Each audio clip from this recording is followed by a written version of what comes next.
Kayode Okpaifa, MD of the Nigeria Railway Corporation and former Lagos Commissioner for Transportation, will assess how the flood affected railway networks, federal government response, and what this says about climate resilience in critical infrastructure. Mr. Okpaifa, thank you for joining us on the program this evening. Yeah, good evening. Thank you very much. You were deeply involved in civil society during Nigeria's struggle for democracy. Let's begin from there. What's your honest assessment, not just of political structures now, but of public service delivery, especially in sectors like transport in the past 26 years? Yeah, good evening and thank you for having me. Let me say, in all things, our religious tenets teaches us to always be thankful to God. For a lot of Nigerians who are under the age of 30, they may not know precisely what this country was 30 years ago. But fortunately for some of us who were students in the early 80s to the late 80s under military dictatorship, and during which period the civil rights activists, the democratic rights activists fought for the democracy we are enjoying now, it will be a different story. From 1982 to 1992, before 1993 election, it was a battle by Nigerians, mostly by young Nigerians, Nigerian students and young Nigerian graduates, young professionals, and some trade unions fighting the return of government to the democratic system. Immediately after the 1983 coup that brought in the then General Muhammadu Buhari, Nigerian students were the first to take the bull by the horn to challenge government on the need to have affordable, possibly free education. And that would lead to the no commercialization to education campaign by NANS under the leadership of Lanre Arogundare, who is now a veteran journalist. That went on, and in 1985-86 was another battle. All this while, you have the likes of Gani Fawoyemi, Professor Bala Usman at BUK, you have Professor Wole Soyinka, you have Professor Akin Oyebode, you have Chief Alawo Akabashoron, Balarabe Musa, and the rest of them, leading, and Dr. Beko Ransom Kuti. Then came the generation of the Femi Falanas, fresh from university. And it goes like that. Then the majority leader, the current majority leader of the Senate, Senator Okwen Bamdele, was then Nance, at the point, Nance president. I think that was 89-90. That was when we have the SAP protests, when Nigerian students led the protest. So you also have labor unions like NUJ, Pengasan, NUPENG, and the rest. So that's just by the way of history. Then around when President, his president, head of state Babangida, started the democratic return to democratic rule, there were agitations by the CLO, Civil Liberty Organization, led by Olisa Agbakoba. You have Committee for Defense of Human Rights, led by late Dr. Beko Ransom. Then you have the Akaba Shorun, you have the Gani Fawemi Solidarity Fund, which later became NCP, National Conscious Party. And all these were on until about 89, when a group of these activists also started the National Consultative Forum, which organized the first national conference at the National Theatre, Igomu, Lagos. That was disrupted by the military, and that led to the formation of the Campaign for Democracy. So prior to 1993 election, it was the CD, Campaign for Democracy, that was seen as the pro-democracy movement, which comprises of CLO, CDHR, and some CRP, and some other civil society, ASU, NLC, NUJ, and the rest. And then there came the political system. The president keeps annulling political parties until there came the SDP and the NRC. So we have a little to the right and a little to the left. And that was after disqualification of the likes of Yaradua, the late Yaradua, then you have Jack Onde, you have a lot of host of others that were disqualified. The Abiola Tofa candidacies came up, and we have two straight candidates for the election, and it was a battle on the civil society front that the military must go, and it was a battle on the political front. And until that election was annulled, that was what brought Nigerians together, and we all started speaking with one voice. No more difference in tribe, no more difference in religion, no more difference in ideology. Everybody was focused, and everybody was asking for military must go. Indeed. And they did, left.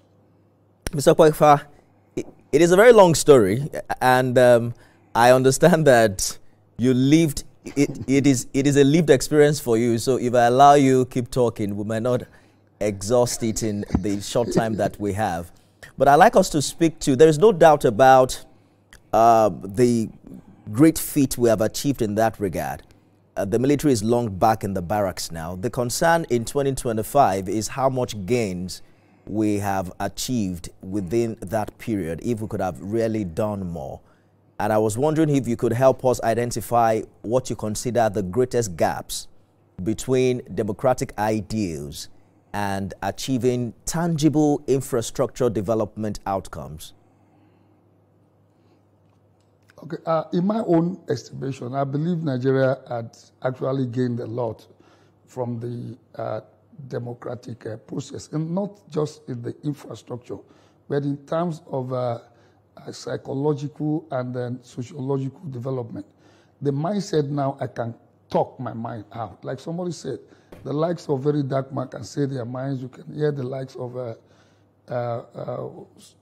activists earlier than that. Before then, you talk and you are haunted. You're locked up in jail. Fela went into jail many times. Akaba Shorun, late Akaba Shorun went many times. Gani Fayemi many times. Balarabe Musa, Bala Usman, Professor Bala Usman, they all went into detention. It's a different story now. Now, in terms of development, now we have infrastructure that we want, not the one that were given to us. You can ask your constituent, you can ask your representatives within your, as a constituent, that this is what we want and that is what you get. And in terms of development too, those of us who can compare then now are in position to say it clear. I think we have moved forward, and you need to travel around Nigeria. Some of us have that opportunity to travel around. You will see many states are doing wonderful things. Some local governments, especially in states where they are free, like Lagos, are doing wonderful things. So also the national government now cannot just take a decision and think it is a fiat. So I believe we are moved ahead. We might not be where we should be. That is another issue entirely. But conclusively, in terms of infrastructural development, which is not a measure of democracy, the measure of democracy will be the freedom and the capacity and the ability of the people to say their minds and determine. We've had 26 years of unbroken democracy. That is unprecedented. Those are the gains of democracy, not really the infrastructure that you have. There are genuine concerns also as to whether or not democracy has enabled technocrats like yourself to drive meaningful initiatives, or whether politics, one way or the other, pull the brakes. Let's break it down. How would you rate our institutions? You lead the NRC in terms of accountability, transparency, and delivering for the average Nigerian. It depends from stage to stage, from agencies to agencies, and from period to period.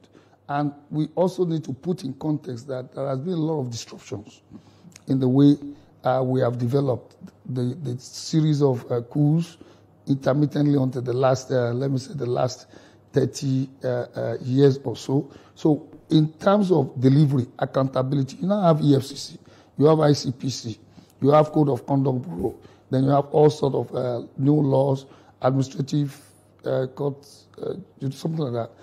You now have a better judiciary. You have freedom of speech, freedom of... You need to be around in those days to know what it is. You talk, you are in jail. Somebody told me about the story of one of our former governors in the north who challenged Babangida the first time, he challenged the second time, and the next thing, the man found himself detained. So you don't have those kind of situations. Now, even when you are detained now, you go to court and you have justice. Even then, we still go to court, we get justice, but, you know, it comes at a cost. A lot of people lost their life. Some lost their days in the university. Some lost their job. Some lost their businesses. Things are better now. In terms of accountability, it is the people who should hold government accountable. If somebody is not delivering the dividends of democracy, what you voted in for, change it. And we have experienced that in Nigeria. We have seen governors losing, not getting a second term within the party, and even outside the party. We have seen a president losing while he was a sitting president, and we have seen a sitting party fighting tooth and nail before they could get somebody else to come after that party. So what you have seen in terms of accountability is not whether you see corruption. You continue to see those issues of corruption because it is inherent in human behavior to be corrupt, not just in Nigeria, all over the world. I lived in Chicago, and I know what happens during the election sometimes. I lived in Chicago. I can know there was a mayor that for 365 days, a newspaper kept publishing issues about that particular mayor. So it is all over the world. We hear stories about what is going on in China, going on in Russia. It's not only in Nigeria, but what institution will be determined by is the people. All right. Institutions will be sustainable when the people get to be ideological and be principled themselves. So we also need to search the kind of leaders we elect. Absolutely. Let's talk about you for a minute. You're in Mokwa, where recent flash floods destroyed infrastructure. Tell us what you saw on the ground and how the flood affected critical rail assets. Yeah, thank you very much.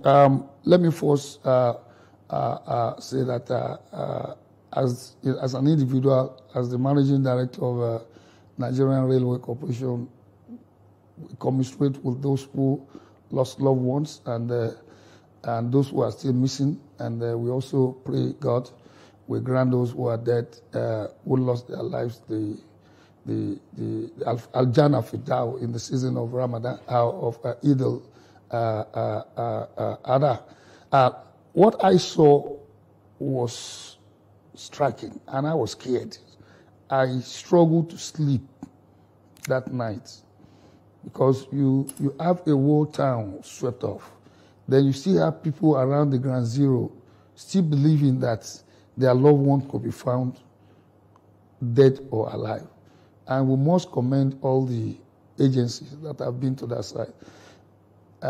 NEMA, Hydrological Agency, the Niger State government in particular, and the federal government for all the support that has been given. And also various civil society NGOs have also been there. The magnitude cannot be described except you are there. I saw a road culvert almost giving up, but we thank God it never caved in. That's the Mokwa road. I think it's the Mokwa Bida road also. It's the road that comes from Jeba that crosses Mokwa to this. And you also see farmland being washed away. You see over 500, 600 houses completely washed away. But what is certain, you now see the people, they remain resilient. They are ready to continue their life. And they are only open for support from every quarter, from government and other private agencies. That's what we need now. All right. So let us begin with government's response. What immediate steps has the NRC taken in Mokwa? Are we repairing embankments? Are we upgrading drainage or securing foundations? Walk us through the details. Yeah. Okay. Prior to these incidents, a few days, in fact, we were still in touch with the governor and the government of Niger State to put that track to use for the people of Niger State, Kwara, and Kaduna State. And we were currently fixing the line from Lagos end. We experienced a washout, not this level, but somehow at Dagbulu in Oshogbo. That prevented us from getting the Sala train to Ilorin and Mokwa. Then while we are battling to resolve that, we saw this water and the rest. So what we are going to do, not what we are doing now, what we are going to do, because we have to allow the humanitarian aspect to settle down before doing anything, is to get that washout back. This is not the first time we are seeing a washout that created the hanging bridge.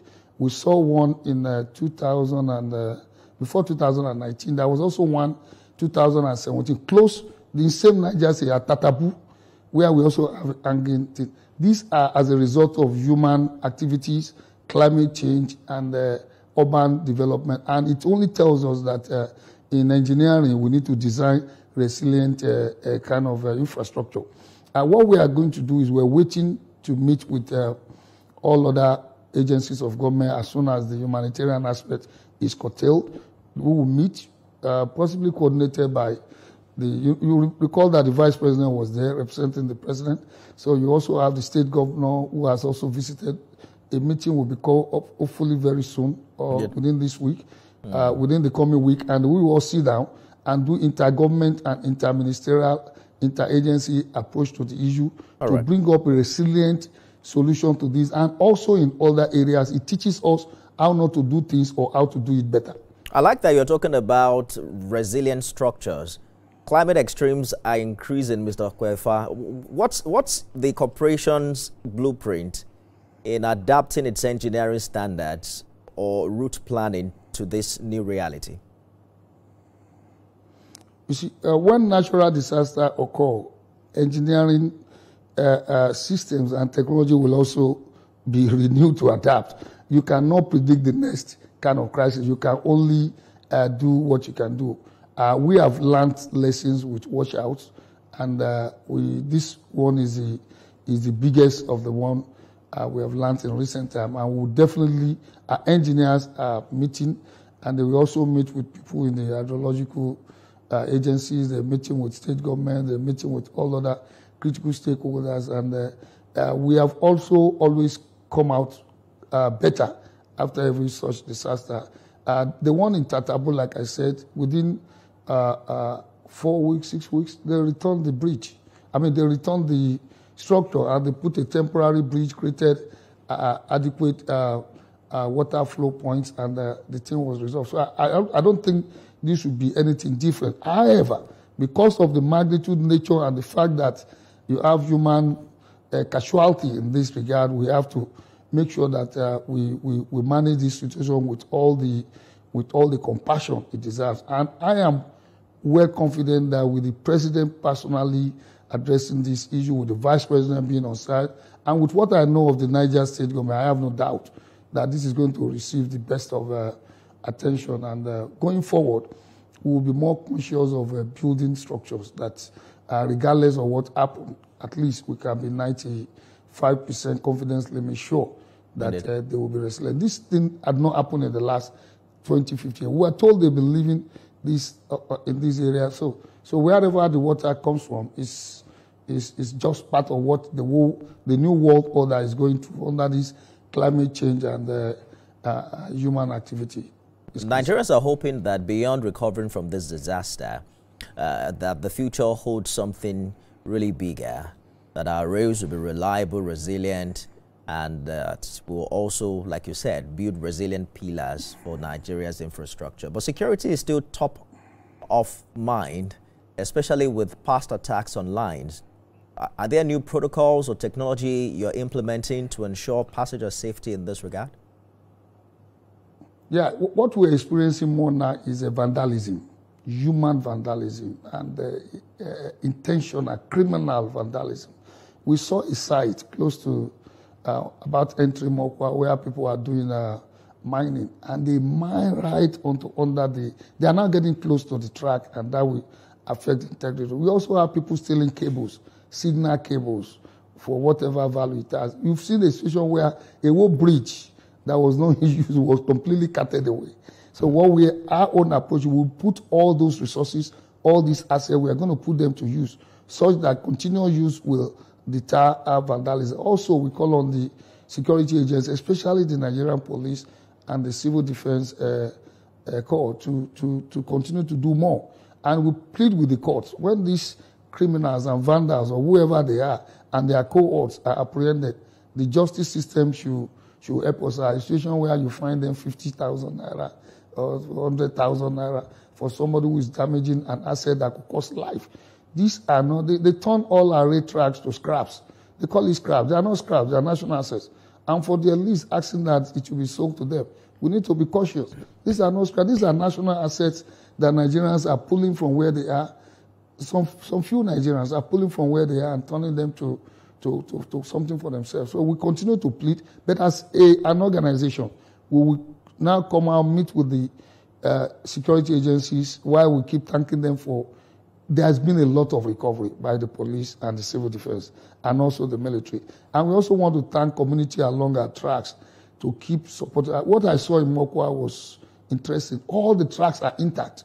No single boat was missing. But when you go to some other localities where they are even enjoying the train, they are stealing the boats. In Delta State, is a different story entirely. On a daily basis, people go on the track to steal clips. The same thing in Lagos, people breaking bricks to steal irons.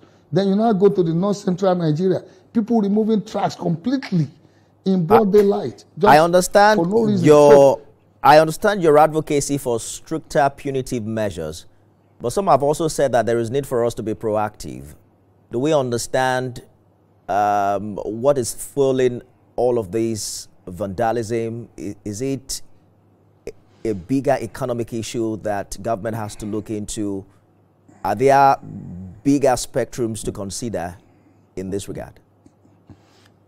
Okay, let me say it's easy to say it's because of poverty, but that is not. Because even in the urban South Africa, they are selling cables, they're selling signals. Even in Italy, in Spain, it happens in many countries. In our own case, the main issue is the fact that for some time, I don't want to say for too long, for some time, the rail tracks, were not put to use. And people have a feeling that train will no longer come. Then when we started the modernization program, there was also the impression that we are going to standard gauge and we are going to abandon the narrow gauges. So people felt nothing will happen. Then came the COVID period. The major attack came during the COVID period where there was no body monitoring, nothing happened in the mobility sector.